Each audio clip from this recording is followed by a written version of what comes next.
let's go to the next point where this entire thing, whatever we are doing, let's say I'm applying a transformation or I'm applying a step here. As soon as you apply, everything is done in a language called mQuery, mcode, or mashup language. Okay. So this is basically a formula language, which is this entire Power Query editor is dependent on. Okay. So the Power Query editor runs on mashup language or mQuery or mcode. There are various names people would call us. So let us say if you wanted to look at what is the code, where is the code, and you wanted to have a look at the entire code. So here it is. You can directly go to the advanced editor, this particular section, right? This particular section, and then you can click on this advanced editor. Automatically, you can see the entire code here as a language. Okay, this is called as a M code, M script. People also call it M script. So this M script, you can see it is showing up completely in one go. So here the same script like we were able to see in a formula bar, right? By selecting each of the applied step. But if you wanted to look at all the steps that have been applied there or entire code of this particular table, you can get this here. Okay.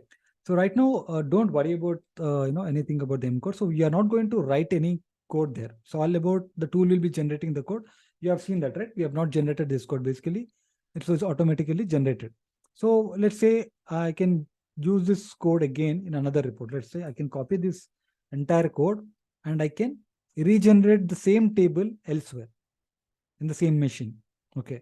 So let me just open up a new Power BI desktop. So there is a method. So again, you might have already seen a lot of options to connect to the data set, right? So this is another way of getting your report started. So let's say you already put a lot of effort in one of the report where there are multiple tables and you wanted to get one table where you already applied so many steps, so many calculations you might have done it, right? So simply what you can do is you always have to go to get data, right? Click on blank query. This is a blank query option. Click on blank query. Okay, that will open up a Power Query editor, and you can see it will also open up the blank query so that you can write your code there. That means it has opened up a query and it is expecting you to fill in some formula. But you have to not paste your query here. You have to click on advanced editor. When you open up this advanced editor, you can see there's a blank query. But because it's a blank query that you have already opened. So now you can delete this and paste whatever you just copied. Okay. So now you can see when I click on done, automatically whatever was there in the previous report, that exact data is here now. So imagine if you wanted to get a data or a table that you have worked hard, maybe after 2 hours of hard work, you might have applied a lot of formulas, you might have applied a lot of transformations, and you wanted the same table or same related similar things needs to be present in another report.